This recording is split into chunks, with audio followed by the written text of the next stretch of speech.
بسم اللہ الرحمن الرحیم۔ السلام علیکم۔ ہم اقرار کرتے ہیں کہ تمام تعریفوں کا مالک اللہ رب العزت ہے، جو تمام جہانوں کا خالق، مالک اور رازق ہے، اور کروڑوں درود و سلام بجائے تخلیق کائنات جان رحمت حضرت محمد صلی اللہ علیہ وآلہ وسلم پر۔ اللہ پاک آپ سب کو ہمیشہ اپنے کرم کے سائے میں رکھے، آمین۔ بے شک ان کے قصوں میں سمجھداروں کے لیے عبرت ہے۔ اللہ تعالیٰ نے جن امتوں کو عبرت بنایا ان کے متعلق ہمیں بارہا آگاہ کیا، ان کے تذکرے کیے، ان کے اعمال، ان کی عادات و خصائل کو بیان کیا، تاکہ امت مصطفیٰ ان سے نصیحت و سبق حاصل کرے، یعنی ان جیسے برے افعال کو چھوڑ دو، نیک افعال کو اپنا لو، تاکہ تم آسانی کے ساتھ گوہر مراد کو پا سکو۔ جس طرح قوم عاد، قوم سمود، قوم لوط، قوم شعیب اور دیگر اقوام کا ذکر کیا، انہی میں سے ایک قوم نوح ہے۔ عصر حاضر کے حالات کے پیش نظر قوم نوح کا ذکر کرنا زیادہ مناسب سمجھا جائے گا، کیونکہ امت مصطفیٰ صلی اللہ علیہ وآلہ وسلم ہر قسم کے طوفان میں پھنس چکی ہے اور سفینہ نوح کی تلاش میں ہے۔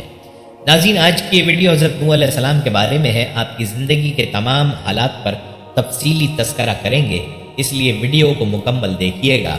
اللہ تعالیٰ نے جن ہستیوں کے ذریعے سے بنی آدم کے لیے تمام ہدایات کا اہتمام کیا، انہیں نبی کہا جاتا ہے۔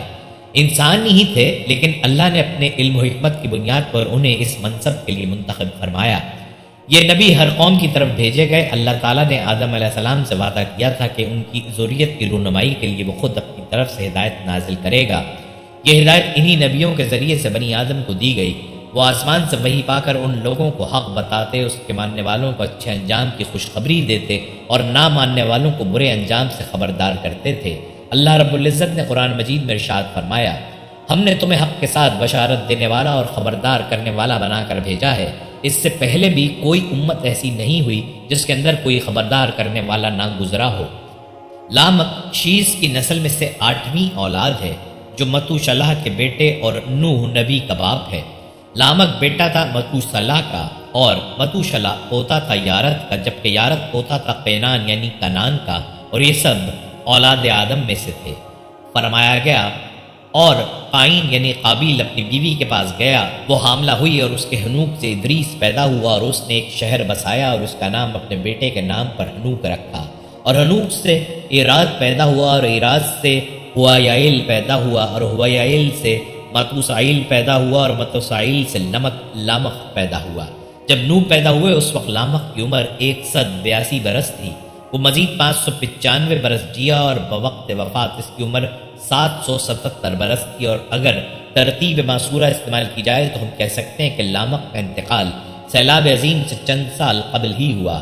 اگر اسی معصورہ ترتیب کو استعمال کرتے ہوئے مزید دیکھا جائے تو ثابت ہوتا ہے کہ لامک کی عمر کے 50ویں یا 56ویں سال تک آدم علیہ السلام بھی حیات تھے۔ اور اگر انطاکیہ کے رہنے والے لوقیانوس کی ترجمہ کرتا کتاب میں دیکھا جائے تو ہم جان سکتے ہیں کہ لامک کی عمر 188 برس تھی، تبھی اس کا بیٹا نوح پیدا ہوا، اور مزید 565 سال حیات رہنے کے بعد 753 سال کی عمر میں فوت ہوا۔ مورخین و مفسرین نے لکھا ہے کہ نوح علیہ السلام کا اصل نام عبد الغفار یا عبد الملک یا عبد العالی، اور بعض روایات کے مطابق شاکر یا سکن بروز الحسن تھا، اور نوح کا لقب انہیں اس لیے دیا گیا ہے کیونکہ وہ سالہ سال اپنے اوپر یا اپنی قوم پر گریہ کرتے رہے۔ چنانچہ عمدۃ القاری میں علامہ بدر الدین العینی علیہ رحمۃ اللہ نے نوح علیہ السلام کے اصلی نام کے متعلق کئی اقوال نقل فرمائے۔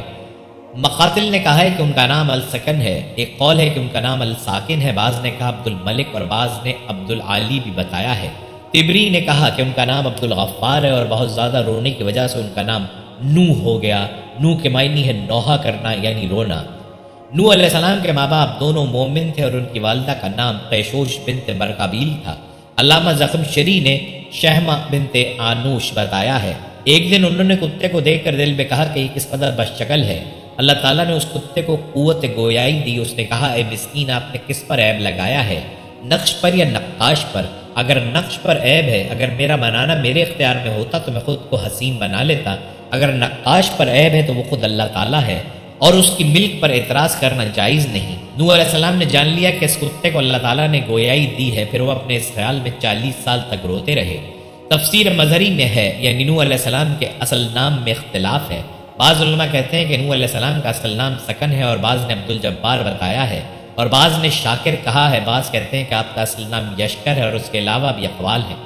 حضرت نوح علیہ السلام کی ولادت حضرت آدم علیہ السلام کے وصال کے تقریباً 126 سال بعد ہوئی۔ اہل کتاب کی تاریخ کے مطابق ولادت نوح اور وفات آدم میں تقریباً 146 برس کا فاصلہ ہے، اور صحیح ابن حبان رحمۃ اللہ علیہ کی روایت کے مطابق ان دونوں شخصیات میں 10 قرن کا فاصلہ ہے۔ جیسا کہ حضرت ابو امامہ رضی اللہ تعالیٰ عنہ سے روایت ہے کہ ایک شخص نے رسول اللہ سے عرض کیا کہ حضرت آدم علیہ السلام اور حضرت نوح علیہ السلام کے درمیان کتنا فاصلہ تھا؟ حضور نبی کریم صلی اللہ علیہ وسلم نے فرمایا کہ 10 قرن۔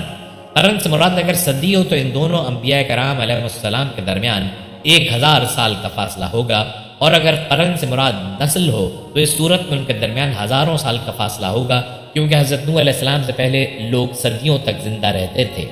حضرت نوح علیہ السلام دنیا میں چوتھے نبی اور کفار کی طرف بھیجے جانے والے پہلے رسول ہیں۔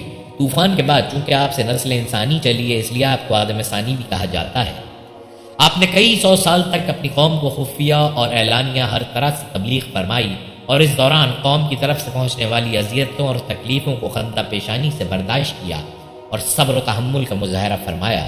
عرصہ دراز تک قوم کو نصیحت کرنے کے باوجود صرف 80 افراد نے ایمان قبول کیا، اور جب قوم کے ایمان لانے اور راہ راست پر آنے کی کوئی امید باقی نہ رہی تو حضرت نوح علیہ السلام نے ان کے خلاف دعا کی جو قبول ہوئی۔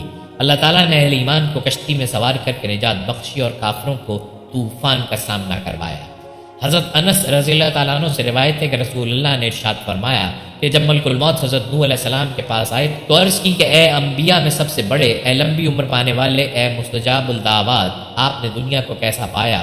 آپ نے فرمایا دنیا کو میں نے اس شخص جیسا پایا جس نے گھر بنایا، اس کے 2 دروازے تھے، ایک دروازے سے داخل ہو کر دوسرے دروازے سے باہر نکل گیا۔ ارشاد باری تعالیٰ ہے کہ بے شک وہ ہمارے کامل ایمان والے بندوں میں سے تھے۔ حضرت نوح علیہ السلام بہرحال اللہ تعالیٰ کا شکر ادا کیا کرتے تھے، جیسا کہ سورہ بنی اسرائیل میں ارشاد باری تعالیٰ ہے، اے ان لوگوں کی اولاد جنہیں ہم نے نوح علیہ السلام کے ساتھ کشتی میں اٹھا لیا تھا، بے شک نوح علیہ السلام بڑے شکر گزار بندے تھے۔ علامہ علی بن محمد المعروف اعظم رحمۃ اللہ علیہ فرماتے ہیں کہ حضرت نوح علیہ السلام کو بطور خاص شکر گزار بندہ فرمانے کی وجہ یہ ہے کہ آپ جب بھی کوئی چیز کھاتے پیتے یا لباس پہنتے تو اللہ تعالیٰ کی حمد کرتے اور اس کا شکر بجا لاتے تھے۔ اللہ تعالیٰ نے حضرت نوح علیہ السلام کو صرف شاکر یعنی شکر گزار ہی نہیں بلکہ شکورن یعنی دائمی شکر کرنے والا قرار دیا ہے، اور پھر شکر جیسے زبان سے ہوتا ہے اسی طرح دل اور اعضاء سے بھی ہوتا ہے۔ تو حضرت نوح علیہ السلام کے قلب مبارک کا شکر کس قدر تھا، اس کی عظمت کا تو ہم تصور بھی نہیں کر سکتے، اور اعضاء مبارکہ سے کیسے شکر ادا کرتے تھے وہ بھی ہماری عقل سے ورا ہے۔ معزز سامعین، اللہ رب العزت نے حضرت نوح علیہ السلام پر بہت سارے انعامات و اکرام بھی کیے، صرف آپ کی اولاد کو باقی رکھا۔ سورہ صافات میں ارشاد باری تعالیٰ ہے کہ اور ہم نے فقط انہی کی نسل کو باقی رہنے والا بنایا۔ حضرت عبداللہ بن عباس رضی اللہ تعالیٰ عنہ سے مروی ہے کہ حضرت نوح علیہ السلام کی کشتی سے اترنے کے بعد آپ کی اولاد اور ان کی بیویوں کے علاوہ جتنے مرد و عورت تھے سبھی آگے نسل چلائے بغیر فوت ہو گئے، اور آپ علیہ السلام کی اولاد سے دنیا کی نسلیں چلیں۔ حضرت سمرہ رضی اللہ تعالیٰ عنہ سے روایت ہے کہ حضور نبی کریم نے ارشاد فرمایا کہ عرب والے سام کی اولاد سے ہیں، حبشی حام کی نسل سے ہیں، اور رومی یافس کی اولاد سے ہیں۔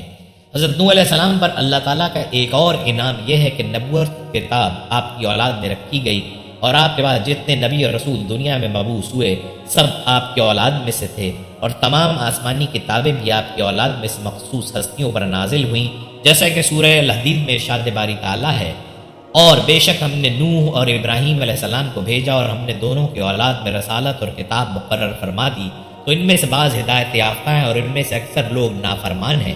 پیارے دوستوں، معلوم ہوا ہے کہ حضرت ابراہیم علیہ السلام کے بعد حضور نبی کریم صلی اللہ علیہ وسلم تک جتنے انبیاء اور رسل تشریف لائے سب حضرت نوح علیہ السلام کی اولاد میں سے تھے، اور حضرت ابراہیم علیہ السلام بذات خود حضرت نوح علیہ السلام کی نسل مبارک سے ہیں، اور یوں کتاب اولاً حضرت نوح علیہ السلام اور ثانیاً حضرت ابراہیم علیہ السلام کی اولاد سے ہوئی۔ حضرت نوح علیہ السلام پر اللہ تعالیٰ کا ایک انعام یہ بھی ہے کہ بعد والوں میں آپ کا ذکر جمیل باقی رکھا گیا۔ اس حوالے سے سورہ صافات میں ارشاد باری تعالیٰ ہے کہ اور پیچھے آنے والوں یعنی انبیاء و امم میں ہم نے ان کا ذکر خیر باقی رکھا۔ یہاں بعد والوں سے حضرت نوح علیہ السلام کے بعد والے انبیاء کرام علیہ السلام اور ان کی امتیں مراد ہیں، اور یہ حقیقت ہم اپنی آنکھوں سے مشاہدہ بھی کر رہے ہیں کہ دنیا بھر میں حضرت نوح علیہ السلام کا تذکرہ موجود اور باقی ہے۔ حضرت نوح علیہ السلام پر اللہ تعالیٰ کا ایک انعام یہ بھی ہے کہ فرشتے، جنات اور انسان سب حضرت نوح علیہ السلام پر قیامت تک سلام بھیجتے رہیں گے، اور اللہ تعالیٰ کی طرف سے نوح علیہ السلام پر سلام کا کلمہ ہمیشہ موجود رہے گا، جیسا کہ سورہ صافات میں ارشاد باری تعالیٰ ہے، سلام ہو نوح پر سب جہانوں میں۔ حضرت نوح علیہ السلام کی بعثت سے پہلے تمام قوم خدا کی توحید اور صحیح مذہبی روشنی سے یکسر ناآشنا ہو چکی تھی، اور حقیقی خدا کی جگہ خود ساختہ بتوں نے لے لی تھی۔ غیر اللہ کی پرستش اور اصنام پرستی ان کا شعار تھا۔ حضرت نوح علیہ السلام کے آسمانوں پر اٹھائے جانے کے بعد رفتہ رفتہ بت پرستی کی وبا عام ہو گئی، اور لوگوں نے دیگر بتوں کے ساتھ ساتھ ود، سوا، یغوث، یعوق اور نصر کے ناموں سے موسوم بتوں کی پوجا شروع کر دی۔ یہ 5 بت ان کے نزدیک دوسروں سے زیادہ عظمت والے تھے، اور اسی وجہ سے قرآن کریم میں بھی انہی کے 5 بتوں کا ذکر کیا گیا ہے۔ بتوں کا پس منظر بیان کرتے ہوئے حضرت عبداللہ بن عباس رضی اللہ تعالیٰ عنہ روایت کرتے ہیں کہ یہ ود، سوا، یغوث، یعوق، نصر حضرت نوح علیہ السلام کی قوم کے نیک آدمیوں کے نام ہیں۔ جب وہ وفات پا گئے تو شیطان نے ان کے دلوں میں یہ بات ڈالی کہ جن جگہوں پر وہ اللہ والے بیٹھا کرتے تھے وہاں ان کے مجسمے بنا کر رکھ دو، اور ان بتوں کے نام بھی ان نیک لوگوں کے نام پر ہی رکھ دو۔ لوگوں نے عقیدت کے طور پر ایسا کر دیا، لیکن ان کی پوجا نہیں کرتے تھے۔ جب وہ لوگ دنیا سے چلے گئے اور علم بھی کم ہو گیا تو ان مجسموں کی پوجا ہونے لگ گئی۔ حضرت محمد بن کعب قرظی رحمۃ اللہ علیہ فرماتے ہیں کہ ود اور سوا وغیرہ حضرت آدم علیہ السلام کے بیٹوں کے نام ہیں، اور یہ بہت عبادت گزار تھے۔ جب ان میں سے ایک شخص کا انتقال ہوا تو لوگ اس پر شدید غمزدہ ہوئے۔ یہ حال دیکھ کر شیطان انسانی شکل میں ان کے پاس آیا اور کہا کہ تم اپنے ساتھی پر غمگین ہو؟ لوگوں نے جواب دیا کہ ہاں۔ شیطان نے کہا کیا میں تمہارے لیے اس جیسی تصویر بنا دوں جسے تم عبادت کرتے وقت اپنے سامنے رکھ لینا، اور جب تم اسے دیکھو تو وہ ساتھی تمہیں یاد آ جائے اور تمہارے دل کو سکون نصیب ہو۔ لوگوں نے کہا کہ ہمیں یہ پسند نہیں کہ عبادت کے دوران ہمارے سامنے کوئی ایسی چیز ہو۔ شیطان نے کہا کہ پھر تم اسے اپنی عبادت گاہ کے آخری کونے میں رکھ دو۔ لوگوں نے کہا کہ ہاں یہ ٹھیک ہے۔ چنانچہ شیطان نے ان کے لیے تصویر بنا دی، اور جب 5 اشخاص کا انتقال ہو گیا تو شیطان نے سب کی تصویریں بنا کر ان کی عبادت گاہ کے کونے میں رکھ دیں۔ پھر ایک وقت وہ آیا کہ لوگوں نے اللہ تعالیٰ کی عبادت چھوڑ کر ان تصویروں کی پوجا شروع کر دی۔ شیطان کے بہکاوے میں آنے کے بعد کفر و ضلالت کے اندھیروں میں گھرے ان لوگوں کی ہدایت و رہنمائی کے لیے اللہ تعالیٰ نے حضرت نوح علیہ السلام کو رسول بنا کر بھیجا۔ ایک صحیح قول کے مطابق اس وقت حضرت نوح علیہ السلام کی عمر مبارک 40 سال تھی۔ اللہ تعالیٰ نے حضرت نوح علیہ السلام کو یہ حکم فرمایا کہ وہ اپنی قوم کو عذاب الہی سے ڈرائیں۔ اگر وہ لوگ ایمان نہ لائے تو ان پر دنیا میں بھی خوفناک عذاب آئے گا، اور آخرت میں بھی دردناک عذاب کا شکار ہوں گے۔ اس حوالے سے سورہ نوح میں ارشاد باری تعالیٰ ہے کہ بے شک ہم نے نوح علیہ السلام کو ان کی قوم کی طرف بھیجا کہ آپ اپنی قوم کو ڈرائیں قبل اس کے کہ انہیں دردناک عذاب آ پہنچے۔ حضرت نوح علیہ السلام نے حکم الہی کی تعمیل میں اپنی قوم سے فرمایا کہ اے میری قوم، میں تمہیں اللہ تعالیٰ کے عذاب سے بہت واضح انداز میں خبردار کرنے اور ڈرانے والا ہوں، اور تمہیں کہتا ہوں کہ اللہ تعالیٰ کی وحدانیت کا اقرار کرو، شرک نہ کرو، اور اللہ تعالیٰ کے غضب سے بچنے کے لیے اس کی نافرمانی سے دور رہو۔ اگر تم نے میرے احکام کی تعمیل کی اور میرے لائے ہوئے دین کی تصدیق کی تو اللہ تعالیٰ تمہارے گناہ بخش دے گا اور تمہیں عذاب سے محفوظ رکھے گا۔ اس حوالے سے سورہ نوح میں ارشاد باری تعالیٰ ہے، انہوں نے کہا اے میری قوم، بے شک میں تمہیں واضح ڈر سنانے والا ہوں کہ تم اللہ کی عبادت کرو اور اس سے ڈرو اور میری اطاعت کرو، وہ تمہارے گناہ بخش دے گا اور تمہیں مقررہ مدت تک مہلت عطا کرے گا۔ بے شک اللہ کی مقرر کردہ مدت جب آ جائے تو مہلت نہیں دی جاتی، کاش تم جانتے ہوتے۔ مظاہرہ کیا، آپ کو جھوٹا قرار دیا، توحید کو ماننے اور شرک کو چھوڑنے سے انکار کر دیا، اور اس کے علاوہ دھمکی بھی دی کہ اگر آپ اپنے واعظ و نصیحت اور دین کی تبلیغ سے باز نہ آئے تو ہم آپ کو پتھر مار مار کر قتل کر دیں گے۔ اس انکار و تکذیب اور دھمکیوں کے ساتھ حضرت نوح علیہ السلام کی شان میں گستاخانہ جملے بھی کہنے لگے کہ معاذ اللہ یہ پاگل ہیں۔ گویا حضرت نوح علیہ السلام کو جسمانی، روحانی، قلبی، ذہنی اور ہر ممکن ایذا پہنچانے کی ان سرکشوں نے بھرپور کوشش کی، لیکن حضرت نوح علیہ السلام بھی اولو العزم یعنی انتہائی باہمت رسول تھے، اور آپ نے دعوت دین کی خاطر ان تمام تکالیف کو برداشت کیا۔ اس حوالے سے قرآن کریم کی سورہ قمر میں ارشاد باری تعالیٰ ہے، ان سے پہلے قوم نوح نے بھی جھٹلایا تھا، سو انہوں نے ہمارے بندہ مرسل لوط علیہ السلام کی تکذیب کی اور کہا یہ دیوانہ ہے، اور انہیں دھمکیاں دی گئیں۔ اللہ تعالیٰ نے حضور نبی کریم کو اولو العزم رسولوں کی طرح صبر و برداشت کا حکم فرمایا، اور ان باہمت رسولوں میں حضرت نوح علیہ السلام بھی شامل ہیں۔ سورہ الاعقاف میں ارشاد باری تعالیٰ ہے کہ اے حبیب، بس آپ صبر کیے جائیں جس طرح دوسرے اعلی ہمت پیغمبروں نے صبر کیا تھا، اور آپ ان منکروں کے لیے طلب عذاب میں جلدی نہ فرمائیں۔ جس دن وہ اس عذاب آخرت کو دیکھیں گے جس کا ان سے وعدہ کیا جا رہا ہے، تو خیال کریں گے گویا وہ دنیا میں دن کی ایک گھڑی کے سوا ٹھہرے ہی نہیں تھے۔ یہ اللہ کی طرف سے پیغام کا پہنچایا جانا ہے۔ نافرمان قوم کے سوا دیگر لوگ ہلاک نہیں کیے جائیں گے۔ انہیں توحید پر ایمان لانے اور عبادت الہی کی دعوت دیتے رہیں۔ ایک موقع پر حضرت نوح علیہ السلام نے فرمایا کہ اے میری قوم، ایمان قبول کر کے اللہ تعالیٰ کی عبادت کرو، کیونکہ اس کے سوا کوئی اور ایسا ہے ہی نہیں کہ جس کی عبادت کی جا سکے۔ وہی تمہارا معبود ہے، اور جس چیز کا میں تمہیں حکم دے رہا ہوں اس میں اگر تم میری نصیحت قبول نہ کرو گے اور راہ راست پر نہ آؤ گے تو مجھے تم پر بڑے دن یعنی بروز قیامت عذاب کا خوف ہے۔ قرآن کریم کی سورہ اعراف میں حضرت نوح علیہ السلام کی اپنی قوم کو دعوت کے حوالے سے ارشاد باری تعالیٰ ہے، بے شک ہم نے نوح کو ان کی قوم کی طرف بھیجا، سو انہوں نے کہا اے میری قوم کے لوگوں، تم اللہ کی عبادت کیا کرو، اس کے سوا تمہارا کوئی معبود نہیں، یقیناً مجھے تمہارے اوپر ایک بڑے دن کے عذاب کا خوف آتا ہے۔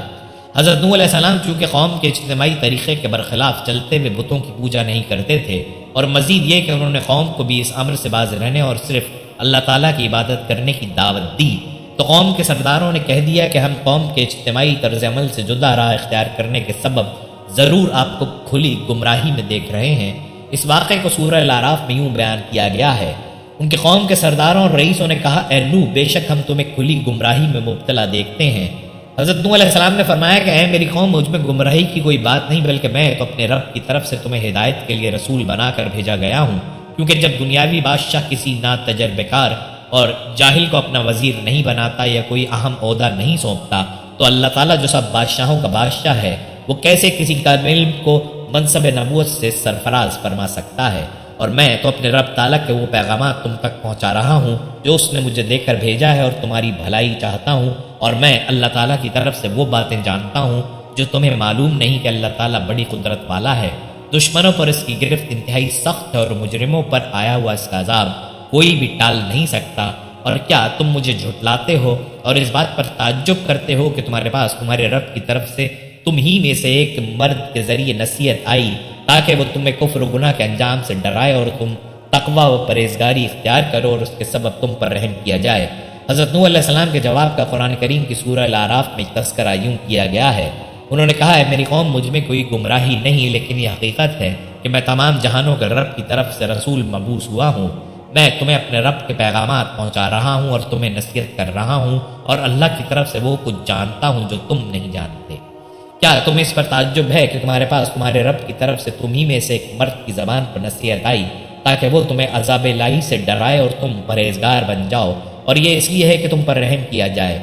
بے شک ہم نے نوح علیہ السلام کو ان کی قوم کی طرف بھیجا، انہوں نے ان سے کہا کہ میں تمہارے لیے کھلا ڈر سنانے والا بن کر آیا ہوں کہ تم اللہ کے سوا کسی کی عبادت نہ کرو۔ میں تم پر دردناک دن کے عذاب کی آمد کا خوف رکھتا ہوں۔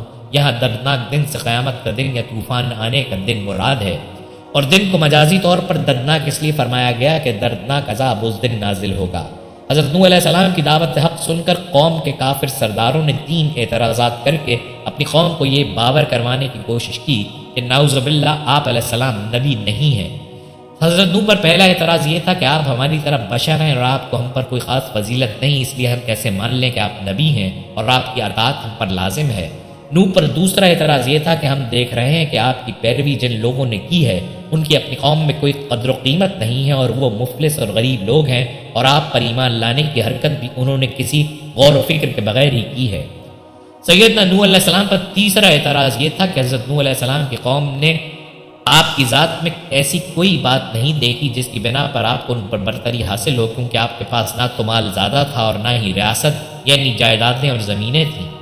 سرداران قوم کے اعتراضات قرآن کریم کی سورہ ہود میں ان الفاظ کے ساتھ ذکر کیے گئے ہیں، سو ان کی قوم کے کفر کرنے والے سرداروں اور وڈیروں نے کہا ہمیں تو تم ہمارے اپنے ہی جیسا ایک بشر دکھائی دیتے ہو، اور ہم نے کسی معزز شخص کو تمہاری پیروی کرتے ہوئے نہیں دیکھا سوائے ہمارے معاشرے کے سطحی رائے رکھنے والے پست و حقیر لوگوں کے جو بے سوچے سمجھے تمہارے پیچھے لگ گئے ہیں، اور ہم تمہارے اندر اپنے اوپر کوئی فضیلت و برتری یعنی طاقت و اقتدار، مال و دولت یا تمہاری جماعت میں بڑے لوگوں کی شمولیت الغرض ایسا کوئی نمایاں پہلو بھی نہیں دیکھتے، بلکہ ہم تو تمہیں جھوٹا سمجھتے ہیں۔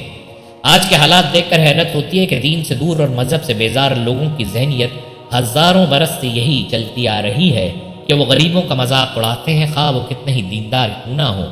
اپنی قوم کو غور و فکر کی دعوت دیتے ہوئے فرمایا کہ اگر میں حق پر ہوا اور اللہ تعالیٰ نے مجھے اپنے پاس سے نبوت عطا کی ہو، لیکن تم غور و فکر نہ کرنے کی وجہ سے اس سے غافل و جاہل رہو تو میں کیا کروں؟ یعنی تمہارا غور و فکر کی وجہ سے حق کو نہ سمجھنا تمہارا قصور ہے یا میرا؟ کیا میں تمہیں اپنی نبوت قبول کرنے پر مجبور کروں جبکہ تم ہی اس سے بیزار بیٹھے ہو؟ یہ میرا کام نہیں ہے، مجھے تو صرف یہ حکم ہے کہ اللہ تعالیٰ کا پیغام تم تک پہنچا دوں۔ جہاں تک اس بات کا تعلق ہے کہ میرے پاس مال و دولت نہیں اور اس وجہ سے میں نے پیغام الہی پہنچانے کا کام لے کر یہ دعوت شروع کی ہے تاکہ تم سے مال و دولت حاصل کر سکوں، تو سن لو، تمہارا یہ گمان سراسر باطل ہے۔ میں رسالت کی تبلیغ پر تم سے کوئی اجرت طلب نہیں کرتا، میرا اجر تو اللہ تعالیٰ کے ذمہ کرم پر ہے، لہٰذا تم اس فاسد گمان کی وجہ سے اپنے آپ کو اخروی سعادتوں کے حصول سے محروم نہ کرو۔ اور جہاں تک میرے پیروکاروں کو مفلس اور غریب قرار دینے کا تعلق ہے، جس کا تقاضا یہ ہے کہ میں انہیں خود سے دور کر دوں، تو سن لو کہ تمہاری وجہ سے میں غریب مسلمانوں کو اپنے آپ سے دور نہیں کروں گا، کیونکہ یہ تو رب تعالیٰ کی بارگاہ میں حضوری کا شرف اور قرب کی فضیلت پانے والے ہیں، تو میں انہیں تمہاری وجہ سے خود سے دور کیوں کر دوں؟ ہاں، اس کے برعکس میں تم لوگوں کو جہالت کا شکار سمجھتا ہوں۔ حضرت نوح علیہ السلام کا جواب سن کر کافر سرداروں نے کہا کہ اے نوح، آپ نے ہم سے بہت مباحثہ کر لیا، یہ واضح ہے کہ ہم نے آپ کی کوئی بات نہیں ماننی اور آپ بھی ہماری کوئی بات نہیں مان رہے، تو اب اگر آپ سچے ہیں تو ہم پر وہ عذاب لے آئیں جس سے آپ ہمیں ڈرا رہے ہیں۔ قرآن کریم کی سورہ ہود میں سرداران کفار کا مطالبہ ان الفاظ کے ساتھ مذکور ہے۔ وہ کہنے لگے، اے نوح، بے شک تم ہم سے جھگڑ چکے، سو تم نے ہم سے بہت جھگڑا کر لیا، بس اب ہمارے پاس وہ عذاب لے آؤ جس کا تم ہم سے وعدہ کرتے ہو اگر تم واقعی سچے ہو۔ مطالبہ کفار کے جواب میں حضرت نوح علیہ السلام نے فرمایا کہ تم پر عذاب نازل کرنے کا اختیار اللہ تعالیٰ ہی کے پاس ہے، وہ جب چاہے گا اس عذاب کو تم پر نازل کر دے گا، اور جب اس نے عذاب نازل کرنے کا ارادہ فرما لیا تو تم اس عذاب کو روک سکو گے اور نہ اس سے بچ سکو گے، اور جس دن تم پر عذاب نازل ہوا اور تم وہ عذاب دیکھ کر ایمان لے آئے تو اس دن میری نصیحت تمہیں کوئی فائدہ نہ دے سکے گی، کیونکہ عذاب نازل ہوتے وقت کا ایمان قبول نہیں۔ یاد رکھو، میری نصیحت تمہیں اس وقت فائدہ دے گی جب تم عذاب کا مشاہدہ کرنے سے پہلے ایمان لے آؤ۔ حضرت نوح علیہ السلام کا یہ جواب اور تنبیہ قرآن پاک کی سورہ ہود میں ان الفاظ کے ساتھ مذکور ہے۔ نوح علیہ السلام نے کہا، وہ عذاب تو بس اللہ ہی تم پر لائے گا اگر اس نے چاہا، اور تم اسے عاجز نہیں کر سکتے، اور میری نصیحت بھی تمہیں نفع نہ دے گی، خواہ میں تمہیں نصیحت کرنے کا ارادہ کروں۔ اگر اللہ نے تمہیں گمراہ کرنے کا ارادہ فرما لیا ہو، وہ تمہارا رب ہے اور تم اسی کی طرف لوٹائے جاؤ گے۔ حضرت نوح علیہ السلام کی دعوت سن کر کافر سرداروں نے اپنی قوم سے کلام کیا کہ نوح علیہ السلام تو ہمارے جیسا ہی ایک آدمی ہے جو کھاتا اور پیتا ہے، اور یہ چاہتا ہے کہ تم اسے اپنا بڑا مان لو اور اس کے تابع ہو جاؤ تاکہ سردار بن جائے اور تمہیں اپنے تابع کر لے۔ اور اگر اللہ تعالیٰ یہ چاہتا ہے کہ رسول بھیجے اور شرک سے منع کرے تو وہ فرشتے اتار دیتا، لیکن اس نے ایسا تو نہیں کیا، اور ہم نے اپنے پہلے باپ داداؤں میں یہ بات نہیں سنی کہ بشر بھی رسول ہوتا ہے۔ نوح ایک مجنون آدمی ہے جس پر جنون طاری ہے، اس لیے کچھ عرصہ انتظار کر لو یہاں تک کہ اس کا جنون دور ہو جائے، اگر ایسا ہوا تو خیر، ورنہ انہیں قتل کر دینا۔ کافر سرداروں کا یہ کلام قرآن کریم کی سورہ معمون میں ان الفاظ کے ساتھ بیان کیا گیا ہے۔ تو ان کی قوم کے سردار اور وڈیرے جو کفر کر رہے تھے کہنے لگے، یہ شخص محض تمہارے ہی جیسا ایک بشر ہے، اس کے سوا کچھ نہیں، کہ تم پر اپنی فضیلت و برتری قائم کرنا چاہتا ہے، اور اگر اللہ ہدایت کے لیے کسی پیغمبر کو بھیجنا چاہتا تو فرشتوں کو اتار دیتا۔ ہم نے تو یہ بات کی کہ ہمارے جیسا ہی ایک شخص ہمارا رسول بنا دیا جائے، اپنے اگلے آباء و اجداد میں کبھی نہیں سنی۔ یہ شخص تو سوائے اس کے اور کچھ نہیں کہ اسے دیوانگی کا عارضہ لاحق ہو گیا، تو تم ایک عرصے تک اس کا انتظار کرو، دیکھو آگے کیا کرتا ہے۔ حضرت نوح نے اپنی قوم کو مزید نصیحت کرتے ہوئے فرمایا کہ کیا تم اللہ تعالیٰ کے عذاب سے نہیں ڈرتے کہ کفر اور گناہ کو ترک کر دو؟ بے شک میں اللہ تعالیٰ کی طرف سے تمہارے لیے ایک ایسا رسول ہوں جس کی امانت داری تم میں مشہور ہے، اور جو دنیاوی کاموں پر امین ہے وہ وحی اور رسالت پر بھی امین ہوگا، لہٰذا تم اللہ تعالیٰ سے ڈرو، اور جو میں تمہیں توحید و ایمان اور اللہ تعالیٰ کی بندگی کا حکم دیتا ہوں اس میں میری اطاعت کرو، اور اخلاص کی اس سے بڑھ کر کیا دلیل ہوگی کہ میں رسالت کی ادائیگی پر تم سے کوئی معاوضہ نہیں مانگتا، میرا اجر و ثواب تو اسی ذمہ کرم پر ہے جو سارے جہاں کا رب ہے۔ قوم نے حضرت نوح علیہ السلام کی بات سن کر کہا کہ پھر آپ غریبوں اور مفلسوں کو اپنی مجلس سے نکال دیجئے تاکہ ہم آپ کے پاس آئیں اور آپ کی بات مانیں۔ اس کے جواب میں حضرت نوح نے فرمایا کہ یہ میرے لائق نہیں کہ میں تمہاری ایسی خواہشات کو پورا کروں اور تمہارے ایمان کی طلب میں غریب مسلمانوں کو اپنے پاس سے نکال دوں۔ میری ذمہ داری تمہیں صحیح دلیل کے ساتھ صاف صاف ڈر سنانا ہے جس سے حق و باطل میں امتیاز ہو جائے، تو جو ایمان لائے وہی میرا مقرب ہے، اور جو ایمان نہ لائے وہی مجھ سے دور ہے۔ حضرت نوح علیہ السلام کا جواب سن کر قوم نے کہا کہ اے نوح، اگر آپ اپنے دین کی دعوت دینے سے باز نہ آئے تو ضرور آپ بھی ان لوگوں میں شامل ہو جائیں گے جنہیں سنسار یعنی پتھر مار مار کر قتل کر دیا گیا ہے۔ جب حضرت نوح نے یہ دیکھا کہ ان کا اپنی قوم کے درمیان مدت دراز تک ٹھہرنا اور اللہ تعالیٰ کی آیتوں کے ذریعے نصیحت کرنا ناگوار لگ رہا ہے اور ان کی قوم نے ان کے قتل و جلاوطنی کا ارادہ کر لیا ہے، تو آپ نے ان سے فرمایا کہ اے میری قوم، اگر میرا تمہارے درمیان ٹھہرنا اور آیات الہی کے ذریعے سے نصیحت کرنا تم پر بوجھ ہے تو سن لو کہ مجھے اللہ تعالیٰ پر کامل بھروسہ ہے اور میں نے اپنا معاملہ اسی کے سپرد کر دیا ہے۔ تم میری مخالفت میں اور مجھے ایذا پہنچانے کے لیے جس قدر اسباب جمع کر سکتے ہو کر لو، بلکہ اپنے باطل معبودوں کو بھی ملا لو اور یہ سب منصوبہ اور سازش اعلانیہ کر لو، پھر میرے خلاف جو کچھ کر سکتے ہو کر گزرو اور مجھے کوئی مہلت نہ دو۔ مجھے ان چیزوں کی کوئی پرواہ ہے نہ کوئی ڈر۔ حضرت نوح علیہ السلام نے اپنی قوم تک اللہ تعالیٰ کا پیغام پہنچایا اور ہر طریقے سے نصیحت کی، لیکن قوم نے آپ کی بات نہ مانی اور 80 افراد کے علاوہ کسی نے ایمان قبول نہ کیا۔ جب معلوم ہو گیا کہ اب مزید کوئی شخص ایمان نہیں لائے گا تو حضرت نوح علیہ السلام نے بارگاہ الہی میں مناجات کی۔ حضرت نوح علیہ السلام کی مناجات قرآن کریم میں متعدد مقامات پر مذکور ہیں۔ قرآن کریم کی سورہ نوح میں حضرت نوح علیہ السلام کی مناجات یوں مذکور ہیں: نوح علیہ السلام نے عرض کی، اے میرے رب، بے شک میں اپنی قوم کو رات دن بلاتا رہا، لیکن میری دعوت نے ان کے لیے سوائے بھاگنے کے کچھ زیادہ نہیں کیا، اور میں نے جب بھی انہیں ایمان کی طرف بلایا تاکہ تو انہیں بخش دے تو انہوں نے اپنی انگلیاں اپنے کانوں میں دے لیں اور اپنے اوپر اپنے کپڑے لپیٹ لیے اور کفر پر ہٹ دھرمی کی اور شدید تکبر کیا۔ پھر میں نے انہیں بلند آواز سے دعوت دی، پھر میں نے انہیں اعلانیہ بھی سمجھایا اور انہیں پوشیدہ رازدارانہ طور پر بھی سمجھایا۔ پھر میں نے کہا کہ تم اپنے رب سے بخشش طلب کرو، بے شک وہ بڑا بخشنے والا ہے۔ وہ تم پر بڑی زوردار بارش بھیجے گا اور تمہاری مدد اموال اور اولاد کے ذریعے فرمائے گا اور تمہارے لیے باغات اگائے گا اور تمہارے لیے نہریں جاری کر دے گا۔ تمہیں کیا ہو گیا ہے کہ تم اللہ کی عظمت کا اعتقاد اور معرفت نہیں رکھتے، حالانکہ اس نے تمہیں طرح طرح کی حالتوں سے پیدا فرمایا؟ کیا تم نے نہیں دیکھا کہ اللہ نے کس طرح 7 یا متعدد آسمانی کرے باہمی مطابقت کے ساتھ طبق در طبق پیدا فرمائے اور ان میں چاند کو روشن کیا اور اس نے سورج کو چراغ یعنی روشنی اور حرارت کا منبع بنایا، اور اللہ نے تمہیں زمین سے سبزے کی مانند اگایا اور پھر تم کو اسی زمین میں لوٹا دے گا، پھر تم کو اسی سے دوبارہ باہر نکالے گا، اور اللہ نے تمہارے لیے زمین کو فرش بنا دیا تاکہ تم اس کے کشادہ راستوں میں چلو پھرو۔ نوح علیہ السلام نے عرض کیا، اے میرے رب، انہوں نے میری نافرمانی کی اور اس سرکش رؤوسا کے طبقے کی پیروی کرتے رہے جس کی مال و دولت اور اولاد نے انہیں سوائے نقصان کے اور کچھ نہیں بڑھایا، اور عوام کو گمراہی میں رکھنے کے لیے وہ بڑی بڑی چالیں چلتے رہے اور کہتے رہے کہ تم اپنے معبودوں کو مت چھوڑنا، اور ود اور سوآ اور یغوث اور یعوق اور نصر نامی بتوں کو بھی ہرگز نہ چھوڑنا، اور واقعی انہوں نے بہت لوگوں کو گمراہ کیا۔ سو اے میرے رب، تو بھی ان ظالموں کو سوائے گمراہی کے کسی اور چیز میں نہ بڑھا۔ ان مناجات کے علاوہ قرآن کریم میں حضرت نوح علیہ السلام کی کفار کے خلاف مزید دعائیں بھی مذکور ہیں، جیسا کہ سورہ قمر میں مذکور ہے۔ تو انہوں نے اپنے رب سے دعا کی کہ میں اپنی قوم کے مظالم سے عاجز ہوں، پس تو انتقام لے۔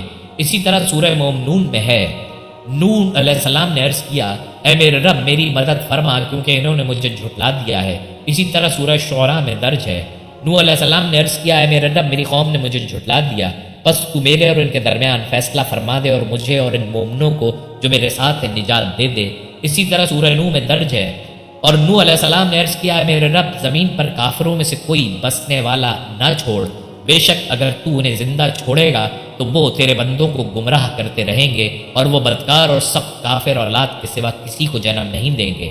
ایک موقع پر کفار کے خلاف دعا کرنے کے بعد حضرت نوح علیہ السلام نے اپنے لیے، اپنے والدین اور مومن مردوں اور عورتوں کے لیے دعا کرتے ہوئے اللہ تعالیٰ کی بارگاہ میں عرض کی، جسے قرآن پاک کی سورہ نوح میں یوں بیان کیا گیا ہے، اے میرے رب مجھے بخش دے اور میرے والدین کو، ہر شخص کو جو مومن ہو کر میرے گھر میں داخل ہوا، اور جملہ مومن مردوں کو اور مومن عورتوں کو اور ظالموں کے لیے سوائے ہلاکت کے کچھ بھی زیادہ نہ فرما، اور ان کے پیروکاروں کو بڑے غم سے نجات بخشی اور جھٹلانے والوں کے خلاف آپ کی یوں مدد فرمائی کہ قوم کے تمام کفار کو عذاب سے ہلاک کر دیا۔ اس واقعے کا ذکر قرآن کریم کی سورہ الانبیاء میں ان الفاظ کے ساتھ کیا گیا ہے، اور نوح علیہ السلام کو بھی یاد کریں جب انہوں نے ان انبیاء علیہ السلام سے پہلے ہمیں پکارا تھا سو ہم نے ان کی دعا قبول فرمائی، بس ہم نے ان کو اور ان کے گھر والوں کو بڑے شدید غم و اندوہ سے نجات بخشی، اور ہم نے اس قوم کے اذیتناک ماحول میں ان کی مدد فرمائی جو ہماری آیتوں کو جھٹلاتے تھے، بے شک وہ بھی بہت بری قوم تھی، سو ہم نے ان سب کو غرق کر دیا۔ حضرت عبداللہ بن عباس رضی اللہ تعالیٰ عنہ فرماتے ہیں کہ اللہ تعالیٰ نے کفار کے بارے میں حضرت نوح علیہ السلام کی دعا قبول فرما لی، لہٰذا یہ نہیں ہو سکتا کہ حضرت نوح علیہ السلام نے جو دعا مسلمانوں کے بارے میں فرمائی اسے اللہ تعالیٰ قبول نہ فرمائے۔ حضرت نوح علیہ السلام اپنی قوم میں تقریباً 950 سال رہے۔ اس پوری مدت میں انہوں نے قوم کو توحید اور ایمان کی دعوت دینے کا عمل جاری رکھا اور ان کی طرف سے پہنچنے والی سختیوں اور ایذاؤں پر صبر کیا۔ جب قوم اپنی حرکتوں سے باز نہ آئی اور ایمان لانے کے بجائے کفر پر اڑی رہی تو اللہ تعالیٰ نے حضرت نوح علیہ السلام کی طرف وحی بھیجی کہ آپ کی قوم کے جن لوگوں سے ایمان قبول کرنے کی توقع تھی وہ تو ایمان قبول کر چکے، ان کے علاوہ جو لوگ اپنے کفر پر ہی قائم ہیں وہ اب کسی صورت ایمان قبول نہیں کریں گے، لہٰذا اس طویل مدت کے دوران کفار کی طرف سے آپ کو جس تکذیب، استہزاء اور اذیت کا سامنا ہوا اس پر آپ غمگین نہ ہوں، اور ان کفار کے کرتوت ختم ہو گئے اور اب ان سے انتقام لینے کا وقت آ گیا ہے۔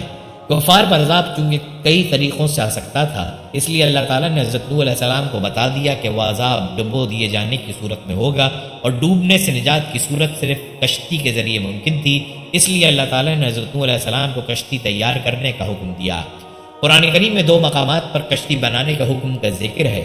سورہ ہود میں ارشاد باری تعالیٰ ہے کہ اور تم ہمارے حکم کے مطابق ہمارے سامنے ایک کشتی بناؤ اور ظالموں کے بارے میں مجھ سے کوئی بات نہ کرنا، وہ ضرور غرق کیے جائیں گے۔ ایک دن حضرت نوح علیہ السلام نے اپنی قوم کو حق کی طرف بلا لیا تو کافروں نے آپ کو اتنا مارا کہ تمام کپڑے لہو لہان ہو گئے۔ تبھی ان کی بیوی جو کافرہ تھی کہنے لگی، اے قوم، حضرت نوح علیہ السلام دیوانہ ہو گیا ہے، تم اسے اتنا مت مارو، یہ جو بھی کہتا ہے دیوانگی میں کہتا ہے اور یہ کچھ نہیں جانتا۔ حضرت نوح نے اپنی بیوی کی باتیں سنی تو آسمان کی طرف منہ کیا اور رو کر کہا جیسا کہ اللہ تعالیٰ نے فرمایا۔ پھر اس نے پکارا اپنے رب کو کہ گھر گیا ہوں میں کافروں میں اور تو میرا بدلہ ان سے لے لے۔ فی الفور جبرائیل علیہ السلام نے آ کر کہا، ہے نوح تو دعا کر، تیری دعا خدا کی بارگاہ میں مستجاب ہے، یہ کافر قوم تم پر ہرگز ایمان نہ لائے گی۔ ایک قول میں ہے کہ جبرائیل نے حضرت نوح علیہ السلام کو ایک درخت کی شاخ بہشت سے لا کر دی۔ حضرت نوح علیہ السلام نے شاخ کو زمین پر لگایا۔ جب 40 برس گزرے تو وہ درخت اس قدر بڑا ہو گیا کہ 600 گز لمبا اور 400 گز چوڑا ہو گیا۔ ان 40 برسوں میں ان تمام کفار کی بیویاں بانجھ تھیں اور ان کی نسل منقطع اور عذاب الہی سے معذوب ہوئی۔ اس کا سبب یہ تھا کہ وہ اپنے بیٹوں کو حضرت نوح علیہ السلام کے پاس لے جا کر بولی کہ اے لڑکو، تم اس کو دشمن جانو، اس کی کوئی بات نہ مانو اور اس کو ہمیشہ ذلیل و خوار کیجو کیونکہ وہ دیوانہ ہے۔ حضرت نوح نے جب یہ سنا تو لوگوں سے نا امید ہو کر درگاہ الہی میں زاری کی اور کہا، اور نوح نے کہا، اے میرے رب، اب نہ چھوڑ زمین پر منکروں کا ایک گھر بھی بسنے والا کہ کافروں کی نسل باقی نہ رہے زمین پر۔ تب جبرائیل علیہ السلام تشریف لائے اور فرمایا، اے نوح علیہ السلام، اس درخت سے جو بڑا ہو چکا ہے تو ایک کشتی بنا۔ حضرت نوح نے کہا، کس طرح بناؤں؟ جبرائیل علیہ السلام نے کہا، میں تجھے سکھاتا ہوں، درخت کو کاٹ اور چیر کر تختے بنا۔ حضرت نوح نے ایسا ہی کیا۔ اللہ تعالیٰ نے فرمایا، ہمارے روبرو ایک کشتی بناؤ اور ظالموں کے بارے میں مجھ سے کچھ نہ بول، یہ تو بے شک غرق ہوں گے۔ اس درخت کے تختوں سے کشتی بنا اور شاخوں سے اس کی میخیں لگا۔ حضرت نوح علیہ السلام نے حضرت جبرائیل علیہ السلام سے تعلیم لے کر درود گری سیکھ کر اس درخت کے تختے بنائے۔ پہلے تختے پر نام آدم کا، دوسرے تختے پر نام شیس کا، تیسرے پر حضرت ادریس کا، چوتھے پر حضرت نوح کا اور پانچویں تختے پر موسیٰ علیہ السلام کا، چھٹے پر صالح، ساتویں پر ابراہیم، اور اس طرح 1,24,000 تختے نام سے 1,24,000 پیغمبروں کے نکالے، یعنی ہر تختے پر ایک نام پیغمبر کا لکھا تھا، اور آخری تختے پر نام حضرت محمد صلی اللہ علیہ وسلم کا تھا جو خاتم الانبیاء ہیں۔ حضرت نوح علیہ السلام نے حضرت جبرائیل علیہ السلام کی تعلیم سے کشتی بنائی جس کا طول 1000 گز اور عرض 400 گز تھا۔ جب کشتی تیار ہو گئی تو کافر لوگ اس کو دیکھ کر ہنستے، جیسا کہ حق تعالیٰ نے فرمایا، اور نوح کشتی بناتے تھے تو اس قوم کے سردار اس پہ سے گزرے تو ہنسی کرتے۔ اس پر نوح نے اسے کہا کہ اگر تم ہنسی کرتے ہو ہم پر تو ہنستے ہیں تم پر جیسے تم ہنستے ہو، اور اب آگے جان لو کہ کس پر عذاب آ رہا ہے، عذاب رسوا کرنے والا اور ہمیشہ رہنے والا۔ تفسیر میں لکھا ہے کہ وہ کافر اس لیے ہنستے تھے کہ خشک زمین میں غرق ہونے سے بچنے کے لیے کشتی کیوں بنا رہا ہے، اور حضرت نوح علیہ السلام اس چیز پر ہنستے تھے کہ دیکھو ان کے سر پر موت کھڑی ہے اور یہ لوگ ہنستے ہیں۔ حضرت جبرائیل نے فرمایا، اے نوح تو بیت المعمور کی زیارت کر لے کہ پھر اللہ پاک اس کو اٹھائے گا۔ جب وہ زیارت کر کے آئے تو فرشتوں نے اس کو آسمان چہاروں پر اٹھا لیا۔ اب وہ کشتی کا نظام اور ترتیب دیکھنے لگے۔ اس میں 7 طبقے تھے۔ پہلے طبقے میں تابوت آدم علیہ السلام اور دوسرے میں حضرت نوح علیہ السلام مومنوں کے ساتھ تھے، تیسرے طبقے میں پرندے، چوتھے میں درندے، پانچویں میں چرندے، چھٹے طبقے میں ہر جنس کی چیزیں اور ساتویں طبقے میں سب میوے رکھے تھے۔ روایات میں ہے کہ حضرت نوح علیہ السلام نے اللہ تعالیٰ کے حکم سے سارج کے درخت بوئے، 20 سال میں درخت تیار ہوئے، اس عرصے میں مطلقاً کوئی بچہ پیدا نہ ہوا۔ اس سے پہلے جو بچے پیدا ہو چکے تھے وہ بالغ ہو گئے اور انہوں نے بھی حضرت نوح علیہ السلام کی دعوت قبول کرنے سے انکار کر دیا۔ پھر حضرت نوح کشتی بنانے میں مشغول ہو گئے۔ حضرت نوح کشتی بناتے رہے اور ان کی قوم کے سرداروں میں سے جب کوئی ان کے پاس سے گزرتا ان کا مذاق اڑاتا اور کہتا کہ اے نوح کیا کر رہے ہو؟ آپ فرماتے کہ ایسا مکان بنا رہا ہوں جو پانی پر چلے۔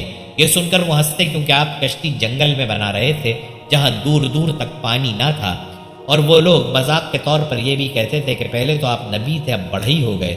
حضرت نوح نے ان سے فرمایا کہ کسی وقت ہم بھی تمہیں ہلاک ہوتا دیکھ کر تم پر ایسے ہی ہنسیں گے جیسے تم کشتی دیکھ کر ہنس رہے ہو، تمہیں جلدی رسوا کن اور دائمی عذاب کا پتہ چل جائے گا۔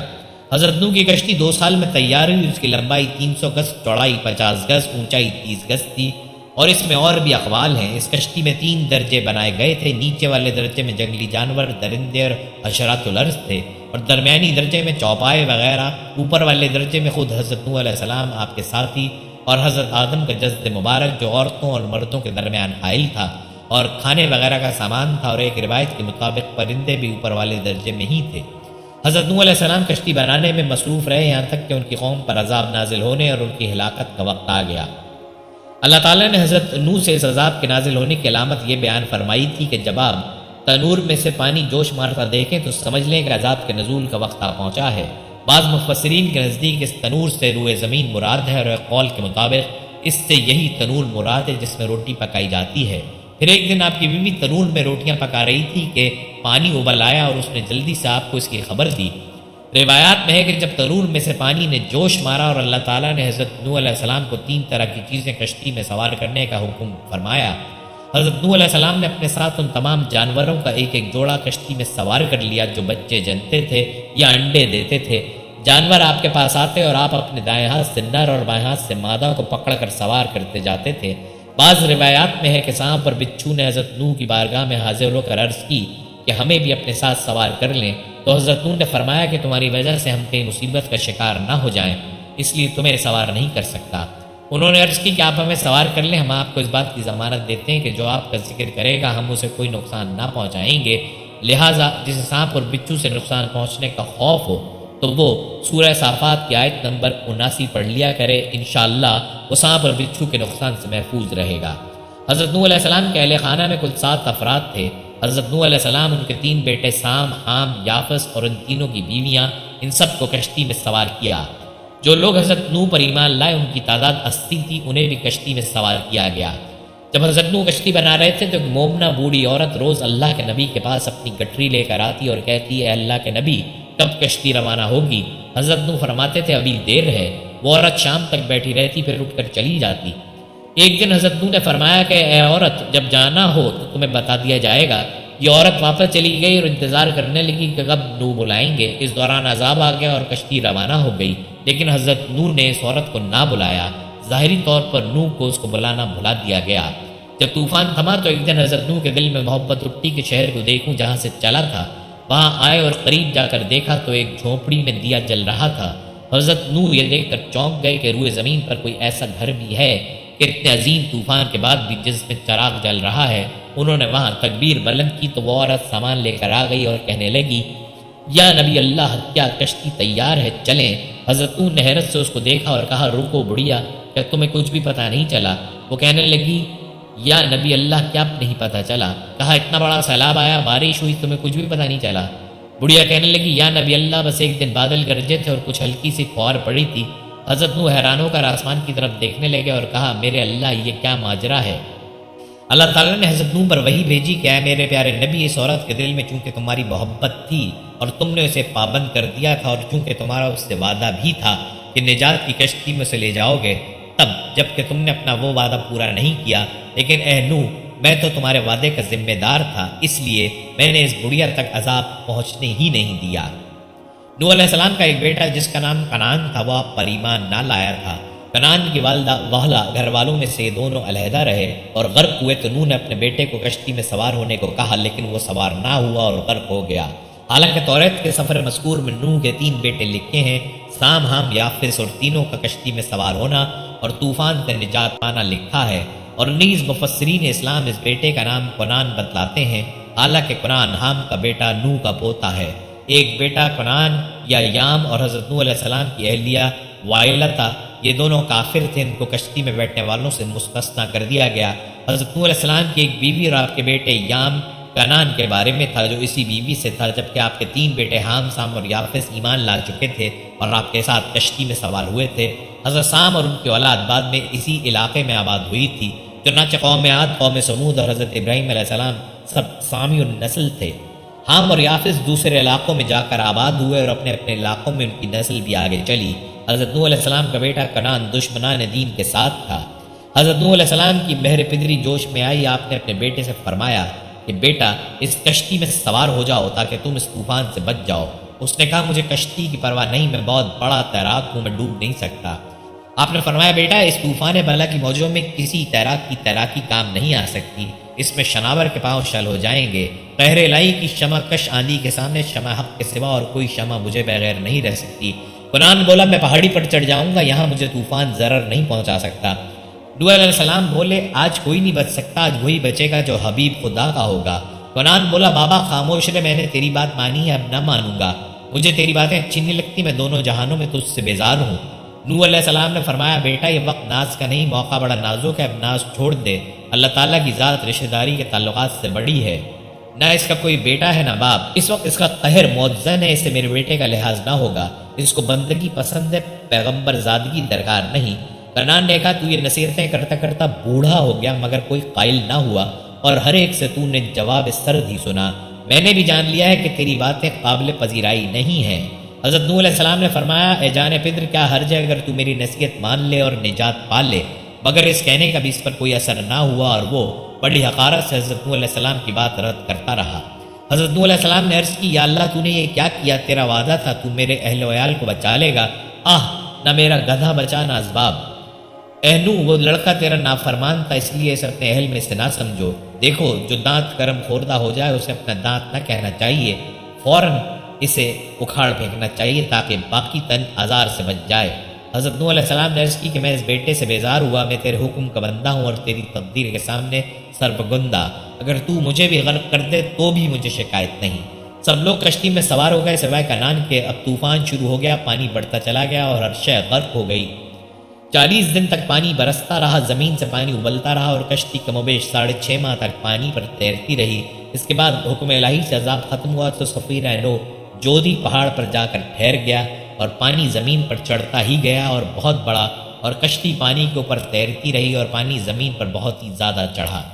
نوح علیہ السلام کی امت پر جس روز عذاب طوفان نازل ہوا ہے پہلی رجب تھی، بارش بھی ہو رہی تھی اور زمین سے بھی پانی ابل رہا تھا۔ بحکم رب العالمین نوح علیہ السلام نے ایک کشتی تیار فرمائی جو 10 رجب کو تیرنے لگی۔ اس کشتی پر 80 آدمی سوار تھے جس میں 2 نبی تھے، آدم و نوح علیہ السلام۔ نوح علیہ السلام نے اس کشتی پر آدم علیہ السلام کا تابوت رکھ لیا تھا اور اس کے ایک جانب مرد اور دوسری جانب عورتیں بیٹھی تھیں۔ پانی اس پہاڑ سے جو سب سے بلند تھا 30 ہاتھ اونچا ہو گیا تھا۔ 10ویں محرم کو 6 ماہ کے بعد سفینہ مبارکہ جودھی پہاڑ پر ٹھہرا، سب لوگ پہاڑ سے اترے اور پہلا شہر جو بسایا اس کا نام سوق السمانین رکھا۔ یہ بستی جبل نہامند کے قریب متصل موصل شہر یعنی عراق میں واقع ہے۔ اس طوفان میں 2 عمارتیں مثل گنبد و مینارہ باقی رہ گئی تھیں جنہیں کچھ نقصان نہ پہنچا۔ اس وقت روئے زمین پر سوائے 2 عمارتوں کے اور عمارت نہ تھی، اور 40 دن تک زمین پر طوفان رہا اور پانی بڑھا اور اس نے کشتی کو اوپر اٹھا دیا، سو کشتی زمین پر سے اور سب اونچے پہاڑ جو دنیا میں ہیں چھپ گئے۔ پانی ان سے 15 ہاتھ اور اوپر چڑھا اور پہاڑ ڈوب گئے، اور سب جانور جو زمین پر چلتے تھے، پرندے اور چوپائے اور جنگی جانور اور زمین کے سب رینگنے والے جاندار اور سب آدمی مر گئے۔ توریت میں جودھی کو ارارات کے پہاڑوں میں بتایا گیا ہے۔ ارارات اس علاقے کا نام ہے جو فرات و دجلہ کے درمیان دیار بکر سے بغداد تک مسلسل چلا گیا ہے۔ پانی آہستہ آہستہ خشک ہونا شروع ہو گیا اور کشتی کے مسافروں نے امن و سلامتی کے ساتھ خدا کی زمین پر قدم رکھا۔ کشتی کے مسافروں کے علاوہ روئے زمین پر سے ہر جاندار چیز نابود ہو چکی تھی اور زمین کو دوبارہ آباد کرنے والے بس یہی لوگ تھے جو طوفان سے بچا لیے گئے تھے۔ جودھی کی پہاڑی بحیرہ مردار بحر لوط کے مغرب میں اسرائیل میں واقع ہے۔ آج کل بحر مردار کے اس علاقے میں سالانہ بارش 2 سے 4 انچ ہوتی ہے، لیکن یہ علاقہ دوسرے سمندروں کی سطح سے 1412 فٹ نیچے ہے۔ اگر آج بھی اس علاقے میں شدید ترین بارش ہو جائے تو پانی کے نکل بہنے کا کوئی راستہ نہیں ہے اور یہاں ایک عظیم الشان جھیل بن سکتی ہے۔ جودی پہاڑ حضرت نوح علیہ السلام کے نزول کا مقام تھا، جہاں طوفان کے بعد کشتی آ کر رکی تھی۔ حضرت نوح علیہ السلام کو حکم ہوا کہ اے نوح، کشتی کی لکڑی سے تو ایک مسجد بنا۔ تب انہوں نے جودی پہاڑ پر ایک مسجد بنائی اور وہاں بستی بن گئی۔ اس بستی کا نام سمانین رکھا گیا۔ 80 آدمی مومن اور مومنہ حضرت نوح علیہ السلام کے ساتھ وہاں رہتے تھے، اور اس کے چند روز بعد حضرت نوح علیہ السلام نے وفات پائی۔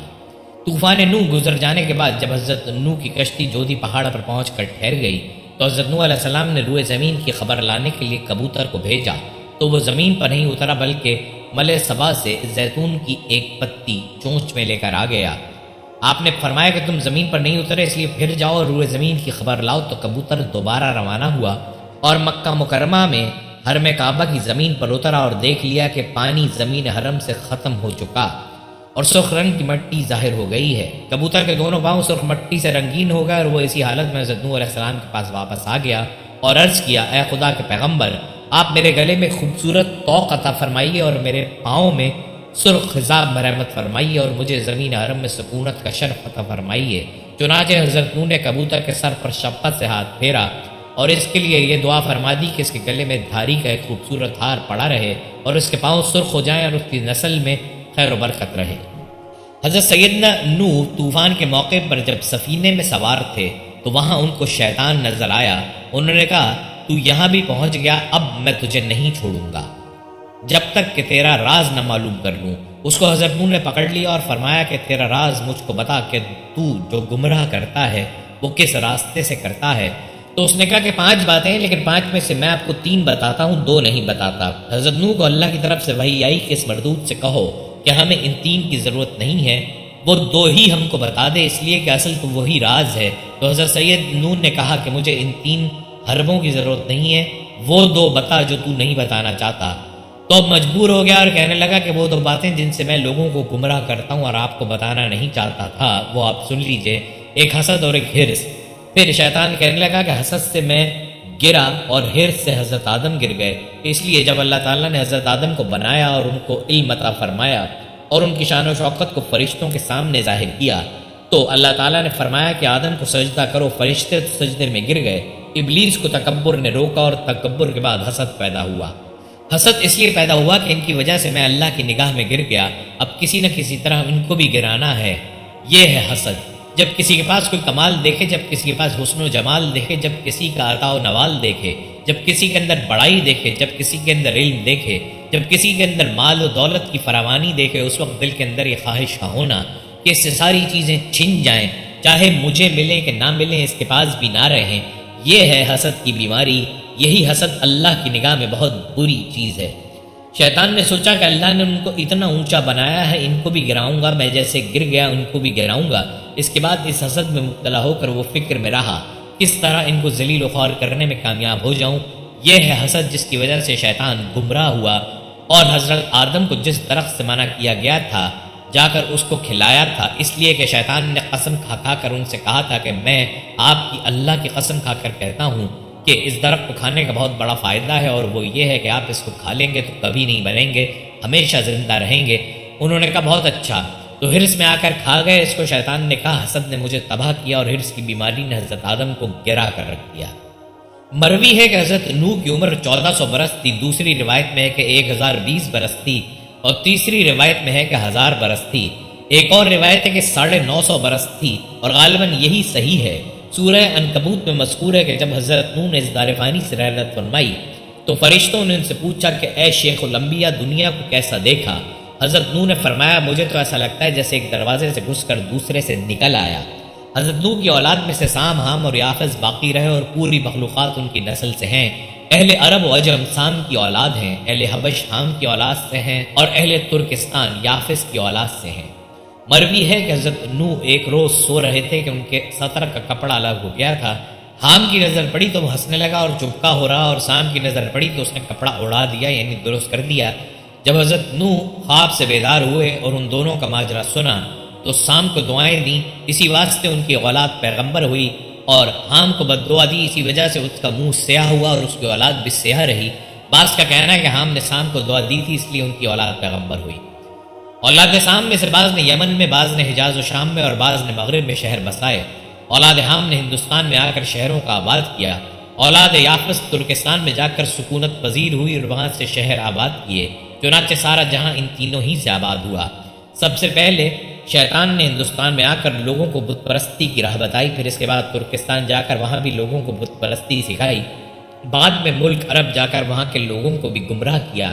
عرب میں ایک بادشاہ جس کا نام جرہم تھا اور قد و قامت میں 400 گز بلند تھا، پورا عرب اس کا مطیع و فرما بردار تھا۔ بعض نے کہا کہ حضرموت اسی کا نام تھا، اس نے وہاں مکانات و باغات اور نہریں بنائی تھیں اور اس کی قوت اور شخصیت میں اس جیسا کوئی پورے عرب میں نہ تھا۔ تقریباً 700 سال میں ان میں سے کوئی مرا نہ تھا، وہ سب موت کو بھول گئے تھے، زمین ان سے آباد معمور تھی اور سب کے سب جاہل تھے، کوئی بھی اہل علم نہ تھا، تہذیب و تمدن سے بالکل ناآشنا لوگ تھے۔ ایک دن شیطان ان کے پاس آیا اور پوچھا تم لوگ کس کی پرستش کرتے ہو؟ لوگوں نے کہا کہ ہمیں کچھ علم نہیں کہ کس معبود کی پرستش کریں۔ یہ بات سن کر شیطان نے کہا میں بتاتا ہوں کہ تمہارے باپ دادا کس کی پرستش کیا کرتے تھے۔ اور تب شیطان ان میں سے کچھ لوگوں کو خطہ ہندوستان لے آیا اور وہاں کے رہنے والے لوگوں کو پرستش دکھائی اور پھر ان کو مکمل طور پر بت پرستی کی تلقین کی اور پورے طریقے سے بت پرست بنا دیا۔ وہ لوگ جو شیطان کے ساتھ ہندوستان آئے وہاں سے ان 5 بتوں کو اٹھا کر اپنے گھروں میں لے گئے اور کہا اللہ تعالیٰ نے چھوڑیو اپنے ٹھاکروں کو یعنی ود کو، اور نہ سوا کو، اور نہ یغوث کو، اور نہ یعوق کو، اور نہ نصر کو، اور یہ سب کے سب لوگ ان کو پوجنے لگے اور سارا عالم بت پرست ہو گیا۔ پیارے دوستو، ایک کشتی کی ایک روایت ساری دنیا کے باسیوں میں بے حد مشترک ہے۔ پھر زیادہ تر مذہبی کتابیں بھی ایک کشتی کا تذکرہ کرتی ہیں جس کے ذریعے بچ جانے والوں نے نسل انسانی کو باقی رکھا۔ ان روایات کی کھوج لگانے اور ان کی اصلیت تک پہنچنے کے دوران سائنسدانوں کو جن دیگر باتوں کو پتہ چلا ہے ان کا انکشاف حیرت انگیز ہے، جس سے دنیا کے سامنے عظمت انسان کا ایک نیا روپ ابھرتا ہے۔ جو معلومات میں اضافہ ہو رہا ہے، اس امر کی اہمیت کا احساس اجاگر ہو رہا ہے کہ طوفان سے پہلے کے حالات جانے بغیر ہم کسی حتمی نتیجے پر نہ پہنچ سکیں گے۔ خود طوفان کے سلسلے میں جو ریسرچ اب تک ہوئی ہے وہ بھی کچھ کم حیران کن نہیں ہے، اور اس ریسرچ کے دوران ہی چند اہم نظریات کی تصدیق ہو گئی ہے۔ پچھلی صدی کے سائنسدانوں کا خیال تھا کہ پانی اچانک چڑھا تھا، اور یہ کہ بلند سے بلند تر پہاڑ کی چوٹی بھی پانی میں ڈوب گئی تھی۔ ہمالیہ، انڈیز، ایلپس اور امریکہ کے سلسلے کوہ راکیز پر جو پانی کے نشان آج بھی موجود ہیں وہ اس بات کو ثابت کرتے ہیں کہ پانی اچانک ہی چڑھا ہے۔ دریائی جانوروں کے ڈھانچے اور ڈھانچوں کے نشانات سے بھی اس نظریے کی تصدیق ہوتی ہے۔ ماہرین بتاتے ہیں کہ جو مردہ جانور سالم حالت میں پائے گئے ہیں ان کے انداز سے حیرت اور کرب نمایاں ہے، وہ بالکل سالم حالت میں، اور اس بات کا کوئی ثبوت نہیں ملتا کہ ان پر کسی گوشت خور جانور نے حملہ کیا ہو یا ان کا گوشت جسم سے جدا ہوا ہو۔ ان کی سب سے زیادہ واضح مثال سائبیریا سے نکلے ہوئے ایک ایسے سالم جانور کی ہے جس کا جسم کھال اور بال سمیت برف میں بالکل محفوظ حالت میں ملا ہے۔ یہ جانور بے حد جسیم ہے اور ان جانوروں میں سے ہے جن کا وجود چند ہزار سال پہلے تک تھا اور اب ناپید ہے۔ اس کی آنکھیں، جسم کی کھال اور بال اس بات کی شہادت دے رہے ہیں کہ اسے اچانک کسی حادثے نے لیا ہے۔ اس کے منہ میں وہ گھاس جو حادثے سے پہلے چرنے کے لیے اکھاڑ چکا تھا اس کے پیٹ سے نکلی۔ حیرت انگیز طور پر اس قسم کی گھاس میں سے ایک ہے جو گرم علاقوں میں پائی جاتی ہے۔ یہ ایک عظیم طوفان تھا جس نے دنیا کی انتہائی ترقی یافتہ تہذیب کو اس حد تک نیست و نابود کر کے رکھ دیا کہ ان کی عظمت کے کچھ نشانات اتفاق سے سامنے آ جاتے ہیں۔ سوال یہ ہے کہ نوح کی کشتی جو ایک طویل مدت تک طوفانی تھپیڑوں کا مقابلہ کرتی رہی، آخر کس طرح تیار کی گئی تھی کہ اس کو اوپر نہ پانی کے ریلے کا اثر ہوا، نہ پہاڑی چٹانوں کے ٹکراؤ سے کچھ نقصان پہنچا، اور نہ اس کی بناوٹ میں ایسی خامیاں ظاہر ہوئیں جو اس کی تباہی کا باعث بنتی، اور یہ کہ اس میں سوار جتنے انسان اور جانور تھے وہ بھی قطعی محفوظ رہے۔ ان میں نہ بیماری پھیلی، نہ ہی مختلف الانواع سوارون نے ایک دوسرے کو ضرر پہنچایا۔ انجیل کی روایت کے مطابق ہمیں صرف کشتی کی بناوٹ کے بارے میں کچھ باتیں معلوم ہوئی ہیں کہ یہ کشتی 300 کیوبٹ لمبی، 50 کیوبٹ چوڑی اور 30 کیوبٹ اونچی تھی۔ کیوبٹ کیا ہے، یعنی کس قسم کی پیمائش ہے، اس کا کچھ پتہ نہیں چلتا۔ حالانکہ اس معمے کو حل کرنے کی سائنسدانوں نے بہت کوشش کی لیکن ابھی تک اس لفظ کو سمجھ نہیں پائے ہیں کہ کیوبٹ کتنے فٹ، گز یا میٹر ہے۔ بہرحال لمبائی، چوڑائی اور اونچائی کے درمیان جو نسبت بتائی گئی ہے اس کو فٹ میں تبدیل کرنے سے یہ نتیجہ نکلا کہ لمبائی 450 فٹ، چوڑائی 75 فٹ اور اونچائی 30 فٹ تھی۔ انجیل کے بعض قدیم نسخوں سے یہ بھی پتہ چلتا ہے کہ کناروں سے کشتی جھکاؤ لیتے ہوئے بتدریج اوپر کی طرف اٹھائی گئی۔ یہاں تک کہ دونوں کنارے 30 فٹ اوپر جا کر اس طرح ایک دوسرے کے قریب آ گئے تھے کہ اوپر محض 1 کیوبٹ جگہ باقی بچی تھی۔ کشتی کا فرش مستطیل تھا، یعنی 75 فٹ چوڑا اور 450 فٹ لمبا۔ جدید دور کے ماہرین جہاز سازی کا خیال ہے کہ یہ کشتی ترقی یافتہ ٹیکنالوجی کی ایک بہترین مثال تھی۔ کشتی کو ہوا، طوفانی پانی، بارش، کیچڑ اور مٹی میں پھنسنے سے محفوظ رکھنے کے لیے اس سے بہتر پیمائش ممکن ہی نہیں تھی۔ الہامی کتابوں میں مذکور یہ قصہ ہمیں تفکر کی دعوت دیتا ہے کہ اللہ قادر مطلق ہے، وہ جسے چاہے عزت و شرف سے نوازے اور جسے چاہے ذلیل و خوار کر دے۔ اللہ عجز و انکساری اور اطاعت پسند فرماتا ہے، جبکہ تکبر، غرور اور نافرمانی اللہ کے نزدیک ناپسندیدہ اعمال ہیں۔ ناپسندیدہ اعمال جب حد سے بڑھ جاتے ہیں تو قانون قدرت حرکت میں آ کر نافرمانوں کو نیست و نابود کر دیتا ہے۔ ہر انسان اپنے عمل کا خود جواب دہ ہے، اس لیے باپ کی بزرگی بیٹے کی نافرمانی کا مداوا اور علاج نہیں بن سکتی، اور نہ بیٹے کی سعادت باپ کی سرکشی کا بدل ہو سکتی ہے۔ یہی وجہ تھی کہ حضرت نوح کی نبوت و پیغمبری یام کے کفر کی پاداش کے آڑے نہ آ سکی۔ اللہ پر بھروسہ اور توکل کا مطلب یہ نہیں کہ عمل کی راہیں ترک کر دی جائیں، بلکہ توکل کی صحیح تعریف یہ ہے کہ عملی جد و جہد میں کوتاہی نہ کی جائے اور مقدور بھر کوششوں کے بعد نتیجہ اللہ پر چھوڑ دیا جائے۔ طوفان سے بچاؤ کے لیے کشتی کی تیاری عملی جد و جہد کی بہترین مثال ہے۔ کفران نعمت اور ناشکری اتنی بڑی جہالت ہے کہ اس کے نتیجے میں اسرار الہی ہمیشہ پردے میں رہتے ہیں اور ناشکری قوم گمراہ ہو کر حق و معرفت کی راہوں کو چھوڑ دیتی ہے۔ قبر و نخوت اور سرکشی اسے تباہی کے دہانے پر لا کھڑا کرتی ہے اور وہ دردناک عذاب سے دوچار ہو کر عبرت کا نمونہ بن جاتی ہے۔ نظام کائنات کا ایک جز پانی جو ہر قسم کی زندگی اور حیاتیاتی نظام کو قائم رکھنے میں بنیادی کردار ادا کرتا ہے، وہ اپنے اندر ہلاکت و بربادی کی پوری طرزیں بھی رکھتا ہے۔ اس وقت قوم کی جو حالت ہے اور نوع انسانی نے دین فطرت سے منہ موڑ کر صرف مادی وسائل سے جس طرح رشتہ جوڑ لیا ہے، اس کے پیش نظر یہ دنیا ایک دفعہ پھر عذاب کے دہانے پر آ کھڑی ہوئی ہے۔ اگر نوع انسانی نے سوچ و بچار سے کام نہ لیا، قوم نوح کی طرح سرکشی جاری رکھی اور افعال و کردار سے توحیدی راستہ اختیار نہ کیا، تو وہ دن دور نہیں جب سمندر کی تہہ سے پانی اوپر کی جانب آ جائے گا، زمین میں سے چشمے ابل پڑیں گے، آسمانوں سے پانی برستا رہے گا اور زمین اسی طرح زیر آب آ جائے گی اور بلند و بالا پہاڑ پانی میں ڈوب جائیں گے، بلڈنگیں، محلات اور زمین پر موجود رونقیں نیست و نابود ہو جائیں گے۔ کیا ان لوگوں نے آسمان و زمین کے انتظام پر کبھی غور نہیں کیا اور کسی چیز کو بھی خدا نے جو پیدا کی ہے آنکھیں کھول کر نہیں دیکھا؟